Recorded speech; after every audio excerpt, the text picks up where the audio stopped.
Citoyennes, alliés, nous ne sommes pas ici pour recevoir des fleurs, mais pour exiger des comptes. Ce 8 mars n'est pas une fête, mais une journée de grève féministe. Nous marchons pour honorer les ouvrières de 1917 et pour toutes celles qui aujourd'hui refusent d'être les variables d'ajustement du capitalisme et du patriarcat. Partout, l'extrême droite progresse et son premier acte est de s'attaquer à l'autonomie des femmes.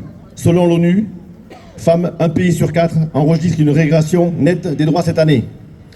Nous dénonçons les groupuscules comme le collectif Némésis, sous couvert d'un prétendu féminisme. Ce groupe, qui n'est qu'un pur produit de l'extrême droite identitaire. Leur stratégie, instrumentaliser la cause des femmes pour diffuser un discours raciste et xénophobe. Ils ne luttent pas contre le patriarcat, ils l'utilisent pour diviser les femmes. Le féminisme n'est pas une arme de haine, c'est un outil d'émancipation universelle. En France, le Rassemblement national tente de lisser son image. Mais il a voté contre la directive européenne de transparence salariale. Il s'était opposé à l'indexation réelle des pensions. En Italie, Meloni, harcèlement des femmes dans les cliniques pour les IVG.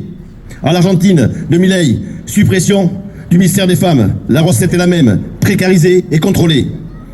En Afghanistan, les talibans ont purement et simplement effacé les femmes de l'espace public. En 2026, la pauvreté reste sexiste. Le capitalisme se nourrit de notre exploitation. Les féminicides, en 2025, 164 femmes ont été tuées en raison de leur genre. Déjà plus de 20 depuis le début de l'année 2026.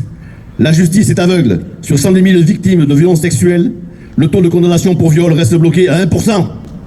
Nous exigeons un budget de 3 milliards immédiatement pour la justice. Les revendications de la CGT pour une égalité réelle au travail. L'égalité salariale immédiate. Transposition de la directive européenne sur la transparence des rémunérations. Revalorisation des métiers féminisés, hausse des salaires dans les soins, l'éducation, la santé, la retraite à 60 ans pour mettre fin à la pauvreté des femmes retraitées et reconnaître la pénibilité des carrières hachées.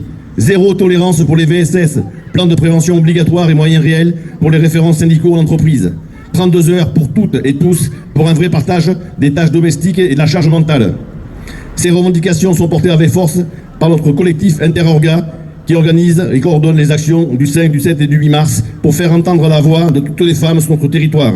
La lutte pour nos droits est un mouvement perpétuel qui demande de la visibilité et de la solidarité. Le combat continue sur le terrain. Nous appelons tout le monde à rejoindre la Volorution féministe de Mésos et Contis demain. Reprenons l'exemple public ensemble pour montrer que notre détermination n'a pas de limite. Justice pour toutes, partout maintenant. Tant que nous ne serons pas libres, personne ne le sera. Merci.